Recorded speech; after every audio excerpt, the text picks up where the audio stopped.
As I mentioned, we are going to have a little panel discussion here regarding some of our companies that have been on StartEngine and been successful in the past, some that are currently on StartEngine and raising capital, and trying to have them share their experiences and stories with all of you. So we're going to have a series of questions that we'll go through, and then we'll open it up for some Q&A with the audience after that. So I'd like to please welcome to the stage Sondors and Reno Rolle. Why don't you guys first maybe introduce yourselves and tell us a little bit about your company and what you do, and we'll go from there. Sure, I guess I'll go first. My name is Reno Rolle. Company is Boku International. We're an organic superfood company. We're in our 13th year. Started the business back in 2007. Our introduction to superfoods was back in 1995 when we experienced a sort of transformational situation with our son. He was just a small boy, was labeled attention deficit, and the school system wanted to put him on a prescription drug. My wife Lynn, who comes from a family, generations of family farming, sort of groomed us to always look to nature. So instead of the drugs, we politely declined and consulted a naturopath who introduced us to superfoods. This was back in 1995, so 24 years ago, and frankly, it changed our lives, changed the life of our young son. Everything began to improve. It ignited a passion in us to learn and explore. So fast forward 2003, I co-created a very successful New York Times #1 best-selling book on natural health. Fortunately made a little money. Lynn and I huddled and said, now's the time. Let's pursue this dream of ours and create the world's greatest superfood powder. So we did that, launched the business in 2007, and here we are. Pretty much cash flowed the entire business ourselves until 2015, took our first private equity investment, which went okay. One of the, I guess, unique aspects of our business, we're very proud of our authenticity. We're very particular about the people we align with. And that, also is very meaningful in terms of investment. So we've been offered a lot of money from different sort of institutional investors, traditional investors, and ultimately that's what led us to StartEngine. The fact that we really want to work with people who are like-minded, aligned with our vision, our core values, etc. And StartEngine has provided just that opportunity. Storm? Oh boy. I wish I would have a cool story like that. So you guys might know our company, we're Sondors electric bikes, and we started 5 years ago, I think, on Indiegogo. So one day I woke up and had a knee surgery, so needed electric bike, couldn't afford it. It was $5,000 at that point. Decided to build a $500 one. 2 days later on an Indiegogo platform, we're at $2 million. 30 days later, we're at 5. And I think we ended up at 6 or 7. So that's how the company started. And I decided to come to StartEngine and did a car raise.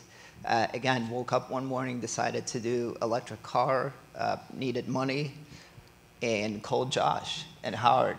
So. And we can share more how that happened down the road. We'll go into all those details. Yeah. So I guess to give it a little background, so Boku is a company that's on our platform raising capital right now under regulation crowdfunding. Storm has been on the platform, done a regulation crowdfunding raise as well. Also a regulation A+ offering. So definitely they have some tremendous experience with these regulations. So the first question I kind of want to ask is, what do you think was your greatest asset going into this campaign that allowed you to be successful for each of your businesses? Reno, we'll start with you. So I would say for us, probably the category. We're in a category that's trending and has been trending for quite a while, so I think it's a message that resonates with the community, with investors, and also our established track record. And the fact that we had an initial database of customers, because we saw early traction from our customers, from our existing customer base. How large was that base before you started, just out of curiosity? So active, I'd say about 20,000, customers. Again, we're in our 13th year, so we've been at it for a little while, and I think that helped a lot. Along with obviously a number of other things, but I'd say those two things probably. Yeah.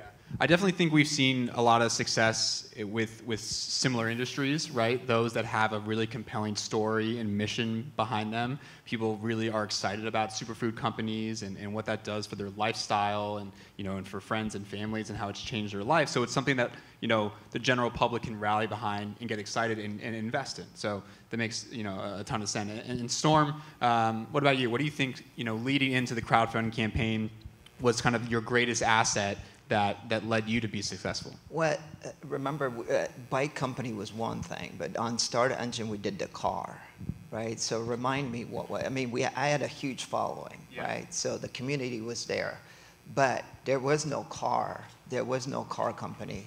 It was just an idea on a napkin, basically, right? So we did go out and build the car community as well. Even a lot of people from a bike community kind of came over and invested as well.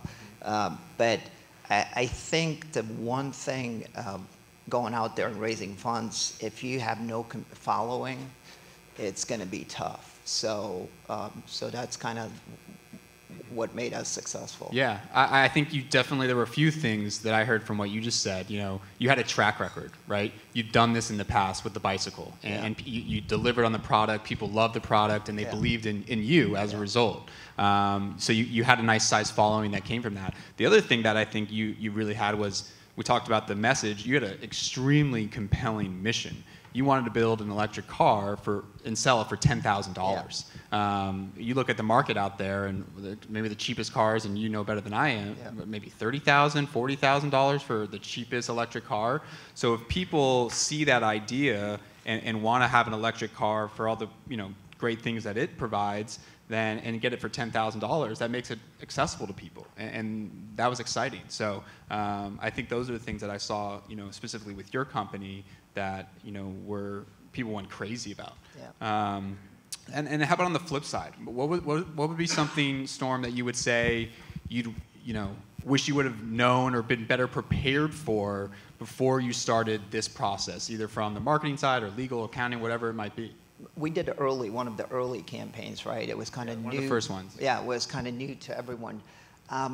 I actually called on my way to a couple people in our company and asked, hey, were there any pitfalls? Because I read the questions you were going to ask me. So, and we couldn't think of any. It's like somebody brought up, well, maybe we could have communicated better with investors. So it's like, we had a great communication. What are you talking about? So hang up on that. So move to the next. Personally, what I regret is that I did not enjoy the process because I was so stressed out.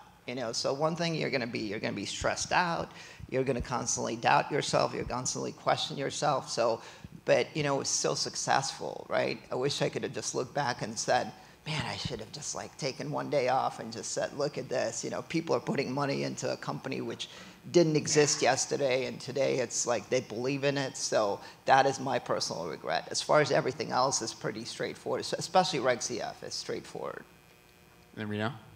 Yeah, so on the first question, just to address, I would not be discouraged if you're a startup and you don't have a massive following, because what we've learned is there are tools out there to draw attention to your campaign. So as long as the message, as long as the product, the concept is on point, I think StartEngine is still an incredibly valuable tool. I mean, we're learning that we can gain traction and interest and support for the campaign, relatively easily, given the technological sort of tools that are out there. And so on the subject of, I have no regrets, but if I were to go back, I would suggest carefully considering valuation.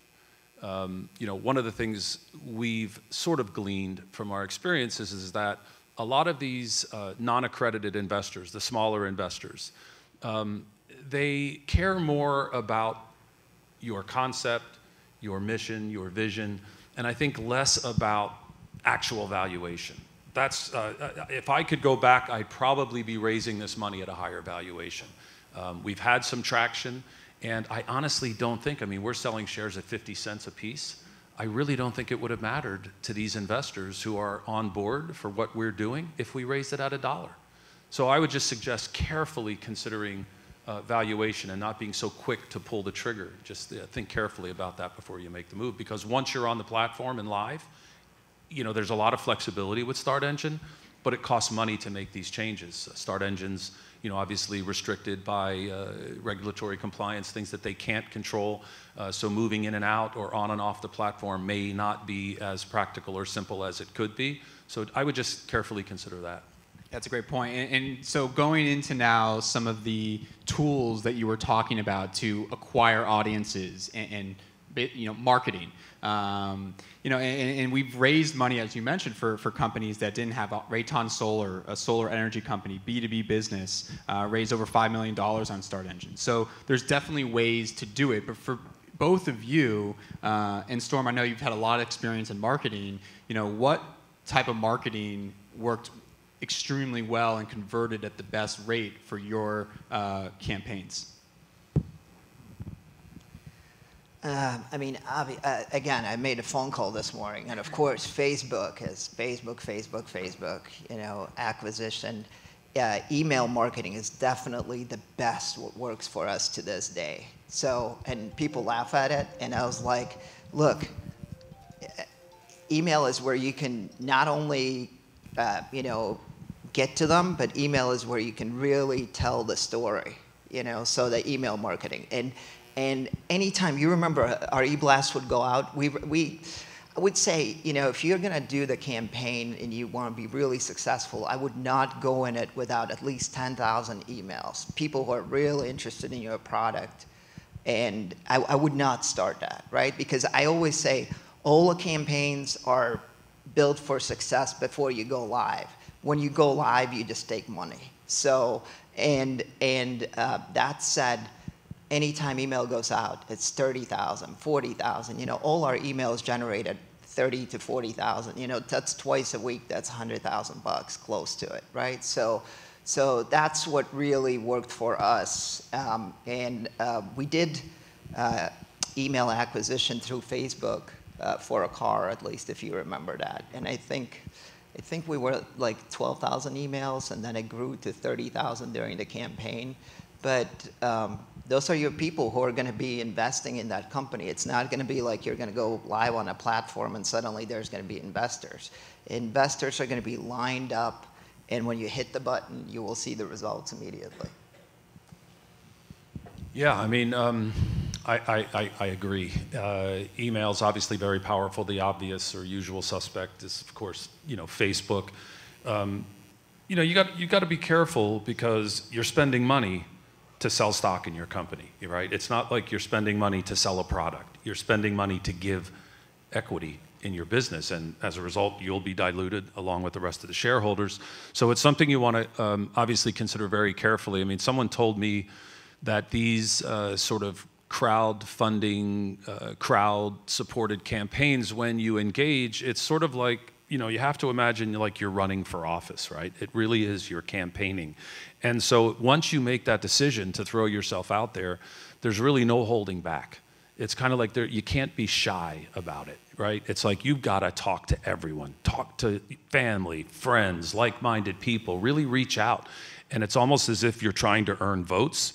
You're really trying to earn support and investment. So that's one thing I would suggest as the first tool is yourself, your passion. No one knows your business better than you do. Don't be shy about getting out there and sharing the message. You really are hitting the campaign trail, and you've got to hit it hard. So don't leave any stone unturned. Don't leave any available tool ignored. Put them all to work. Email, what we're learning, and this is a process, right? We're learning as we go. And, we're learning about, how, the funnel and email marketing works in our business to acquire customers, and it's very similar. We're seeing parallels between acquiring customers and acquiring investors. So, a lot of those same tools really do apply. So, my sort of advice would be, once again, to, become a beast. Like, seriously, unleash, man, go for it, because this is the big shot. It's your chance. If you decide to take this move, take it very seriously. Yeah, and so going into perks. Howard earlier was talking about perks and how the retail investors and consumers love perks because when you buy stock in a company, that could be a very long-term stake that you have in the business. You might not see anything back for 5, 7 years, whatever it might be. But perks allow you to give something to the investors in the short term. Something tangible maybe that they can feel and use and love. So Reno, did you leverage perks in your campaign? If so, kind of how did that work? Did it bring you new customers? Talk a little bit about perks in your offering. Yeah, so we're a consumable product, right? We're one of these products or companies where that critical touch point is essential. If someone experiences our food, they begin to understand what it is that we do. We let our food speak for itself. So in our case, it could be different. I mean, Storm, you can't really give away a car or give away a bicycle, perhaps. But in our case, we offered our food, our product, as one of the perks. And this is very valuable because, the StartEngine platform to us is more than just an opportunity to garner or earn investment or investors. It's a marketing platform. These people become your ambassadors, right? So yeah, the perks I think are very valuable. Exactly how valuable, it's really kind of hard to tell. There's not tremendous flexibility within the platform to make adjustments because once again, there are limitations. So that's another area you want to think carefully about it. And it's a little bit tricky. People love free stuff, right? No matter who, they love points, they love perks. So it's something, once again, I would think very carefully about, again, because the platform is somewhat limited. In other words, let's say in our case, we decided to offer, for a $500 investor, you get a free superfood. For a $1,000 investor, you get, superfood and super protein. And, maybe for a $10,000, and I'm throwing these out there, by the way, $10,000, maybe you get a trip to Ojai and an adventure tour or something like that. Once we set those perks, it's not like we can go back and just change it. Hey, let's make the $1,000 investor gets the trip. And it's really, you're sort of limited at this point. And I'm not sure if that's going to change. I'm not sure if that's an internal limitation or if it's, once again, a regulatory challenge. But just to carefully consider these things before you just push the button and go live, because they really are effective tools. Perks definitely work. And have you found thus far that people that are coming in and investing are then becoming customers and buying the food and maybe telling their friends and their communities as well? Exactly. And for us, that's enormous. Like, we're able to mobilize a community, if you will, of not only investors but customers. And these are like your most powerful ambassadors, right? If you think about it. Who's going to spread the word about your product or your company more than someone who's invested in it? So to us, that's one of the most valuable tools for us and StartEngine, is that we're building a community of passionate ambassadors and customers. So it's kind of cool, and we have a consumable product. So if these customers engage and they love our product, not only are they going to stick with it and offer recurring revenue as a customer, but they're going to share their experiences and recruit additional customers into the system. So for sure. And then Storm, I know you've obviously through Indiegogo, you've run ton of reward campaigns. Perks are extremely important. Yeah. Also on StartEngine, how do you feel about the perks and how people react to them? You know what, and again, I'm a little bit unconventional, so when the perk idea was brought up to me, I just said, let's move on, right? So I'm not big into perks. I'm not big into giving stuff and showing up somewhere. You know how difficult it is for me to I was suggestions, we should give a bike away and go for a bike ride. I was like, I don't have time for this. So I think if you have a really powerful message and you're super inspiring as a person as well, that's your best asset. Giving away stuff it might work, might not work. For you guys, it worked. For us, it was not really necessary. So, and maybe it would have been even better, Josh. I don't know if we would have given something away, a free car or something like that. But it was just because of my laziness, to be honest. I just did not want to deal with it because it sounded like more work. So our focus was really simple. It's like, here's our campaign, and we need funds to execute the vision. So we're more focused on raising funds. Yeah. And I think just to close the loop on the perk discussion, if you add $100, you get a T-shirt. $200, you get a T-shirt and the hat. I don't think people get very excited about things like that. But if you're going to offer something that people just can't go out and buy, something that's exclusive to this group of people that are investing, that gets people, more excited, right? And so whether it be discounts on products or, sneak peeks or like we're going to test something on you exclusively if you're at this range. Those are things, exclusivity, that people get really excited about and will, invest in because they want to be a part of this special club and get special access. So moving on, regarding these brand ambassadors and these investors, if you're successful, you're going to be having hundreds, if not thousands of these people now invested in your company. First off, I guess it's a two-part question. The first question is, a lot of people that I speak to say, I don't want to deal with all these people. That's scary to me. Like, what 1,000 investors? What do I do? So how have you guys dealt with, all these new ambassadors, investors? Has it been as easy as an email, or are they asking more questions? What has your experience been thus far? Reno, we can start with you. Yeah, so again, we're evolving in the process, and investor relations, obviously critical. These people want to be communicated with. They deserve to be communicated with. They deserve to be respected and appreciated. So we take that very seriously. But I have, frankly, some experience running a public company, and that's one of the biggest challenges, because if you really do respect these people and appreciate their investment, you care along with them. And I was one of these guys that was always available because I cared. Like, I didn't care how big or small the investment was. I related to that person, and so I spent a lot of time on the phone, as CEO, talking to these people. One of the great aspects of StartEngine is that whole process is really simplified.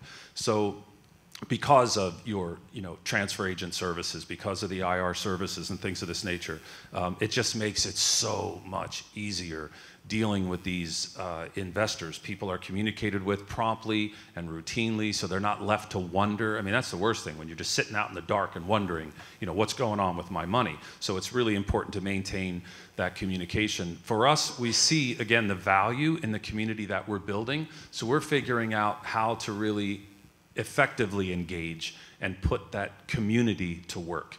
And that's something we're very focused on right now, figuring out again, how to specifically identify opportunities to really get these people mobilized, to get them referring. So we may even do like referral programs, talk to them and say, hey, you're on board. You invested for a reason. You must know someone else. Like, it's almost like, it's one thing to like something you see in social media. It's like multiple times more valuable if someone shares it. Right? Also, more shares, share. If we can engage the investment community and get them to share and get them to promote the opportunity to their friends and family, you can imagine the exponential advantages. So far for us, again, we're evolving in the process. It's a little bit early, but we see huge upside potential in just simply proactively engaging and communicating with these people, asking questions. What do you want? What can we do to help make your investment seem, more exciting, more viable? These are all the things. Once again, don't overlook tools. Take everything very seriously. Look at opportunities to squeeze every bit of juice out of the fruit. Yeah, and Storm, I know that when you did your campaign and you closed the $1 million and then went to go build the prototype, I think one of the things that was just genius that you and your team did was you shared updates on how the prototype development process was coming along. You were over in Italy and you were building a car and you were taking photos and sketches and sending them out to your audiences. What do you guys think? All of this stuff. So, how important was that to keeping your audience really engaged and excited about what's going on? Well, I think you kind of just made the whole point why we're here. Crowdfunding is really raw experience, right? So, and that's so cool about it, right? That you have a direct access to your investor. Majority of guys who invest in equity crowdfunding are not there to get rich. So they're there to be inspired, right? They want to invest in your company because you set out to do something what everyone else says is not possible. I mean, there were tens of thousands of people better who can build electric car than I can, right? But they didn't do it. I did it. So, and I have no background in it. So that said, I think transparency is the best thing which you can do. Just don't do following, which I see a lot of campaigns, doesn't matter equity or other platforms do, is where they set out to do something what they can't do, and then they start writing these miserable updates, why they are failing, why is shit not working. So don't do it. So my only thing is, before you jump into this, make sure you can see it through. Make sure you have a clear idea how much money you need to see it through. What's the worst case scenario I need to raise? What's like the best case scenario? And that's what we did. I mean, we just kept super transparent. I did not, again, I was a little unconventional, and from that perspective, I did not talk to a single investor during the campaigns, even they wanted to talk. I did not take any calls because I was busy raising money. I don't have time right now to talk to you guys. So, and what the cool thing happened is that investors got together and they create their own forums, their own Facebook groups, and they take it from there. I mean, they run a whole new separate direction. My focus is to just execute what I set out to execute. Just on that point too, I think that's a really good point, Storm, because it takes time to really properly manage a campaign like this, regardless of all the conveniences of that the StartEngine platform provides. So allocating that resource, that's what we're in the process of doing right now. Because how, as an entrepreneur or business owner, do you dedicate all of the focus and energy that it takes to manage a campaign? It's like another business, and still pay attention to your business, right? So I think another key point would be to make sure that you appoint resources, if you can, to manage. And that's what, again, we're in the process of doing right now, because we realize that it's not a time suck, but it takes time. It takes a lot of time and energy, and there are only so many hours in a day. Yeah. So kind of a good segue into kind of how this process of equity crowdfunding, how does it change your business at all? As it may think you added maybe new departments, or have you has it spurred growth in certain areas with regards to larger audiences? How has raising capital through Reg CF and Reg A Plus impacted your company? Any thoughts? It's really heightened the awareness for how important our mission is, having additional people on board, knowing that you have people that have elected to invest their hard-earned money. They believe in you. It's such an amazing feeling, like to build a team of people that really believe in you, right? Every time someone cuts a check or hits that invest button, even if it's $200, that, who knows, that person might work for $15 an hour, and that $200 means a lot to them. And the idea that they would invest that in you, it kind of reminds you of, number one, you're on the right track. You're doing something that's not only important to you, but it resonates with other people as well. And it's really an awesome feeling to know that you have these people that believe in you. And so it's energizing to a large extent, right? You feel really good about what you're doing, and it helps to build momentum. I've noticed that. And also, again, just making those changes, it causes you to shift and adjust the business to the extent that you have a new team of people, a new group of team members or family members that need attention. And Storm? To me, it was slightly different. So to me, like when I look at equity crowdfunding, it basically and I always tell you, I'm kind of selfish in that sense, right? So I had a dream, I needed money. So the platform is where I came for money. The dream, it was in my head, right? So execution was in my head. So, well, I think what you've told me in the past is that these people, they gave you the validation. You had this idea that you thought maybe I could do this, but is it too crazy? Is this actually realistic? Yeah. And then you put it out there, and to oversubscribe your $1 million raise in Reg CF pretty quickly, it gave you that sense of like, wow, people want this to happen. And they're not going to BS you. They're going to tell you exactly the way that they want it to be done. Or you have your vision, but I believe in it, right? And I think that's what you shared in the past. Yeah, and that always works the best if you really have the right product. I mean, or service or whatever you're coming here to raise funds for, it's not going to be the problem. But if you don't, and I see a lot of stuff which shouldn't be on the platforms to begin with, you're going to fail. You know what I mean? So just make sure you understand where you stand as a person and what you're trying to accomplish, and if there and go out and see if there's audience for it, you know. So, and that's the way I look at this. Yeah. And so last question, and then we'll open it up to questions from the audience. I guess you've given a ton of great thoughts and advice and insight, but what is the one piece of advice that for all these, you know, founders and entrepreneurs in the crowd that you would share with them, being, you know, having gone through this process, being successful, you know, what's that one thing that you Can I do first? Yeah, because go ahead. It's like my answers are super short, you know, since, you know, so before. Yeah, go for it. Yeah. Go for it, sir. So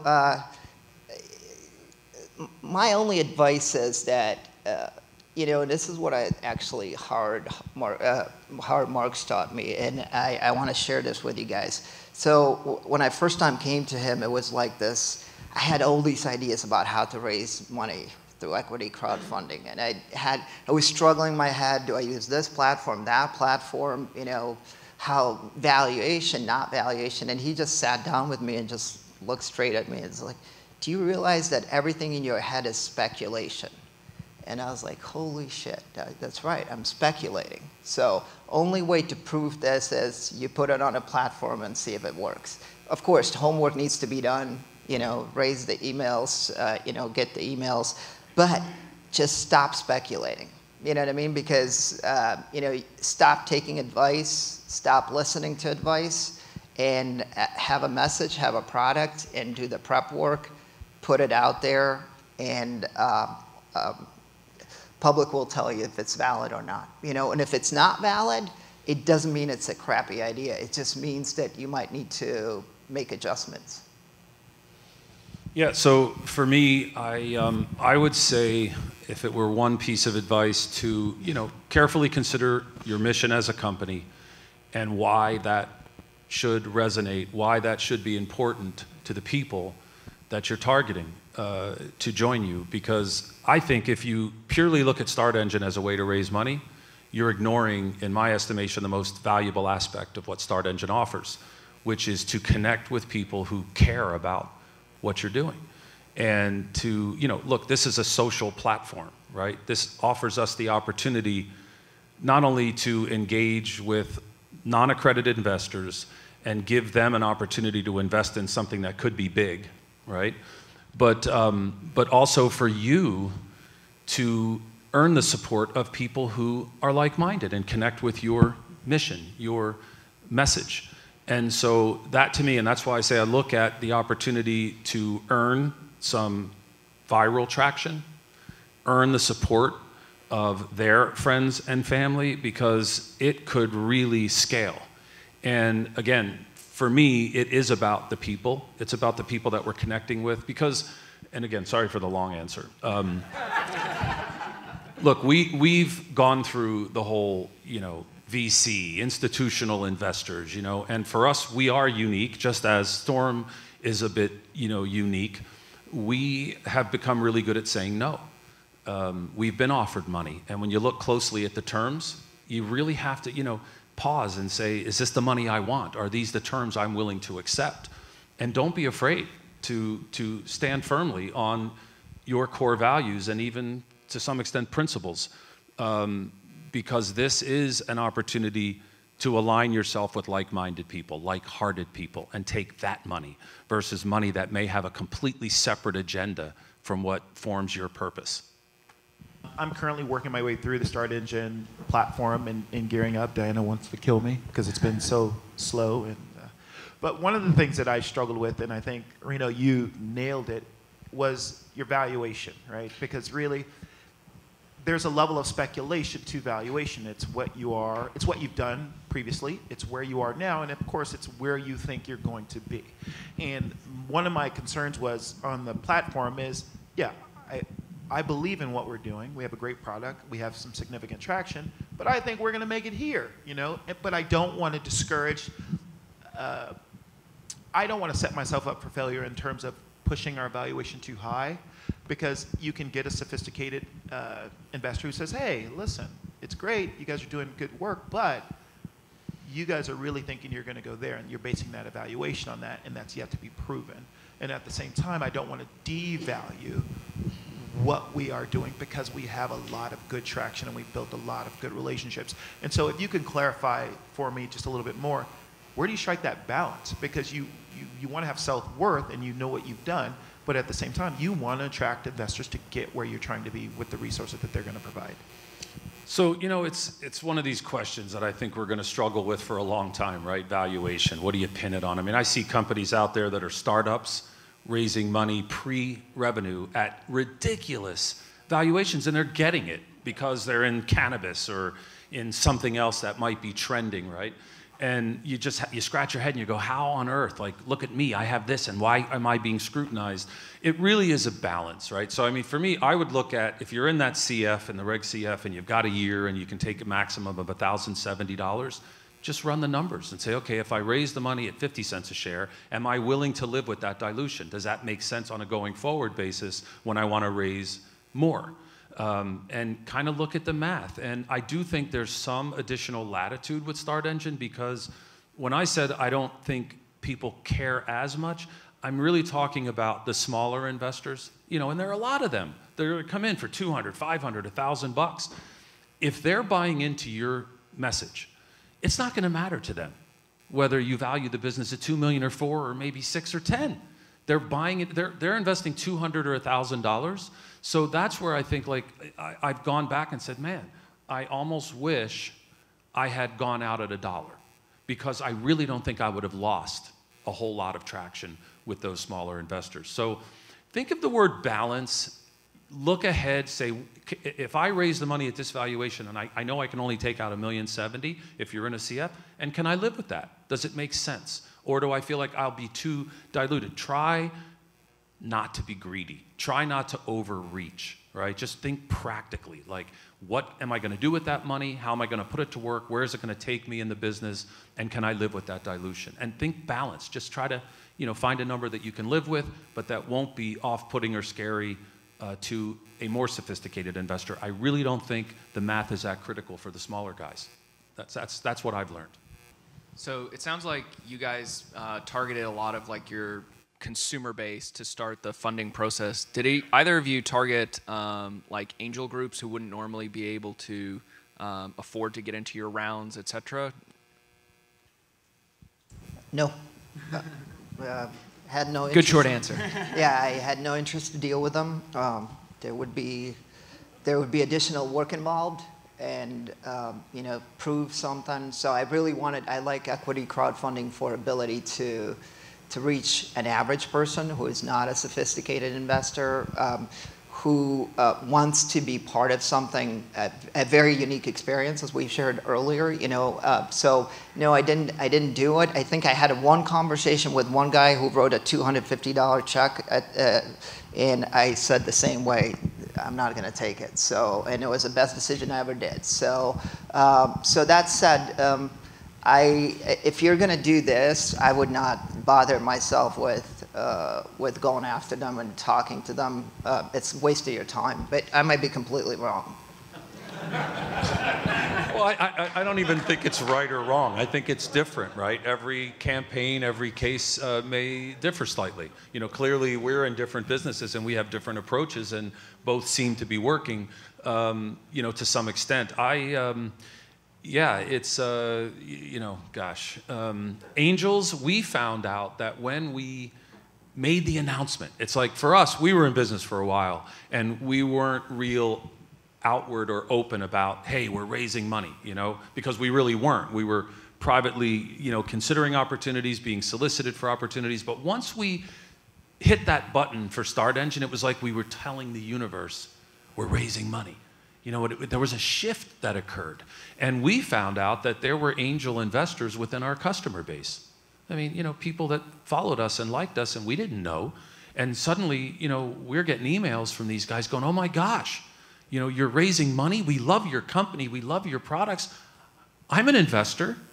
So that started a whole conversation that we never knew could exist. And we ended up getting investment from some of these people, where had we just continued on our business and not sent that message that we're raising money, we may have never known. So once again, I'm one of these guys, you know, with all due respect, Storm, I'm not lazy. kidding. I go out, man. I'm a hustler, right? So it's like, hey, I'm raising money, man. I'm on this, right? That's why I said switch it to beast mode. And I don't want to leave a stone unturned. I'll look at everyone. I'll talk to anyone and see if there's something there where we can align. So angels, I would suggest, who knows? I mean, look, we're raising money. I mean, as long as it's not toxic, right? As long as these people aren't going to come and try to steal your business, as long as they don't have ulterior motives that don't align with your vision, I'd at least consider it. I mean, it's a serious business. You want to raise money.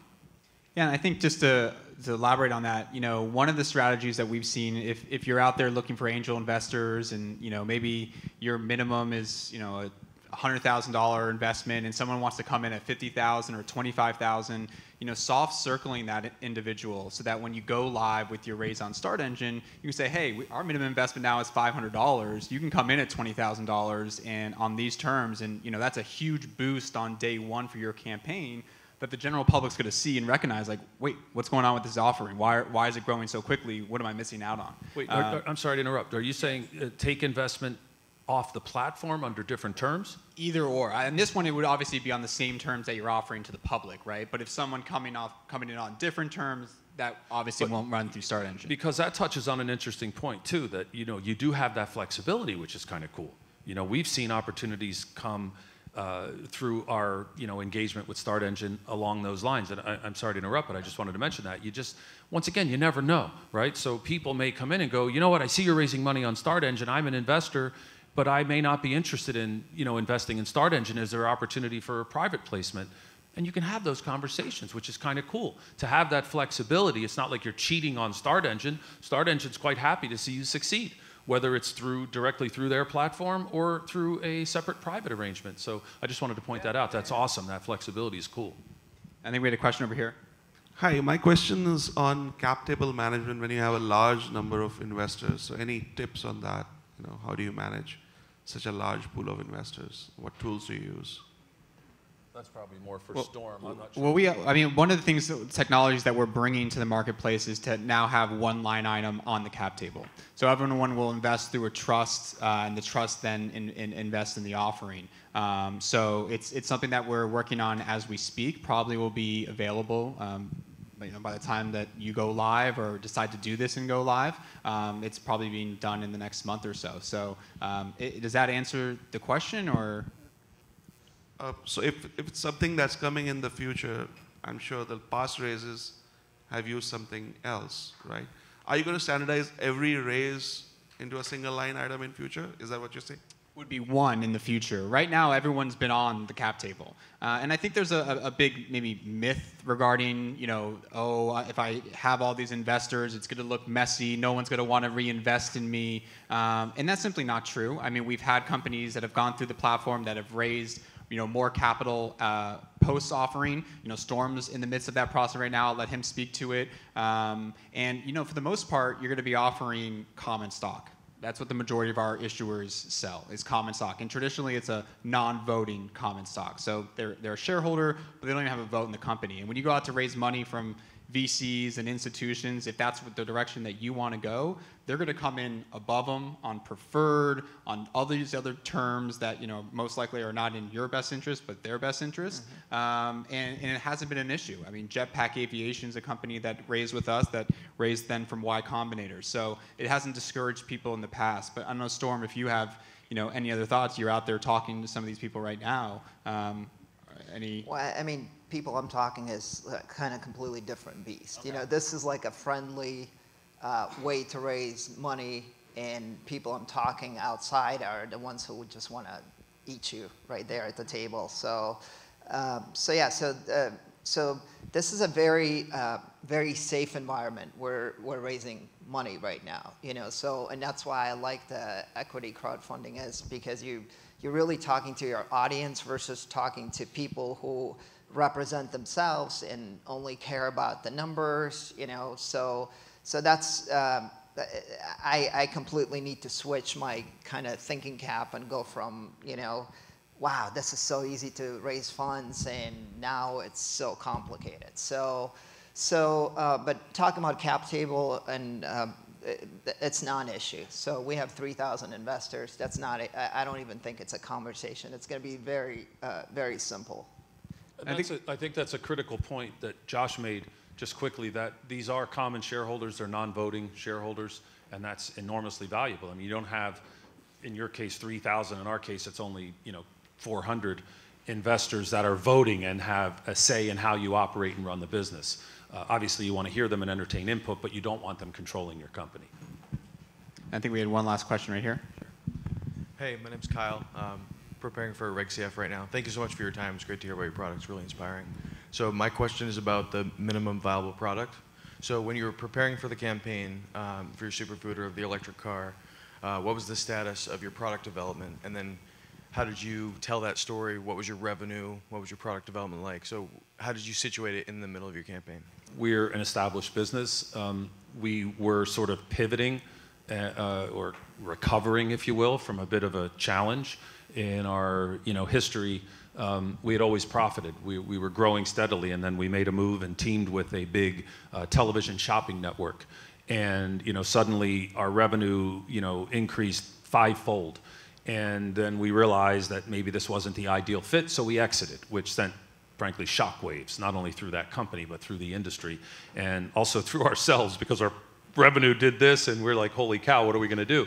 So we went out to raise the money that we needed to raise, and quickly learned that there aren't a lot of like-minded, again, kind of like-hearted investors out there that we really wanted to welcome into our world, our family business. And so that's when StartEngine came along. So for us, again, we were established. We were at a point where our revenue had taken a substantial dip, and we found it, frankly, very advantageous that we didn't have to explain that away. Because a lot of the vultures out there, they'll see that, and they're not entrepreneurs like most of us probably are in the room, and we understand our lives are like this, right? But investors, they see that and they go, oh, screw you. They go, it's time to come in and, who said it earlier, eat you up? I think it's just going to try to eat you up, right? They smell blood. And so that's another thing, and I think Storm mentioned this. It's a friendly environment. And Storm, where were you with the electric car company when you did this? Where are you right now? What are you trying to do? Okay, so we're making an electric propulsion system for satellites, like an in-space thruster. And we're 4 years old. We did Y Combinator, raised about just under $2 million. So we're in like late stage prototype, signal to noise testing, proof of prototype pre-revenue. Can I get a ride on that thing? When we go there, take it with you. Man, that was a deep sentences there, a couple. I was like trying to digest. All right, so, boy, for a car company, it was kind of pretty straightforward. So, what I did is, I think I had one sketch which I did on a beach in Costa Rica, and it got washed away by tide, and. No, I know this is a little bit unconventional, but it's a true story. So that going back to your question, to be really a little bit more serious about this, it's a perfect platform for you, and I'll tell you why. You are doing something super inspirational where unless you have an opportunity to invest in what's the Elon Musk company, SpaceX. Or you have, this could be a next SpaceX. So what I'm saying is, just don't talk to me like you just presented these 2 sentences describing your job, because you're going to fail. Okay, create the imagination for your future investors where they will really resonate with it. So don't be mechanical. But unleash that superpower what you have with that satellite there, So, and it's a perfect platform for unleashing dreams. So we had no prototype. I had no experience in building cars. I never built a car. I don't like driving cars. So I claim that I'm a YouTube graduate with honors. So I certainly studied how other people build cars and how other major companies do that. So I think you're way ahead of game, where, like, for example, where I was, right? So it's just a matter right now, how do you create that super energy which you can unleash there, and people will come and invest. Perfect. All right, guys, Reno, Storm, thank you both so much for your time. It was really a pleasure. Thank you, everybody.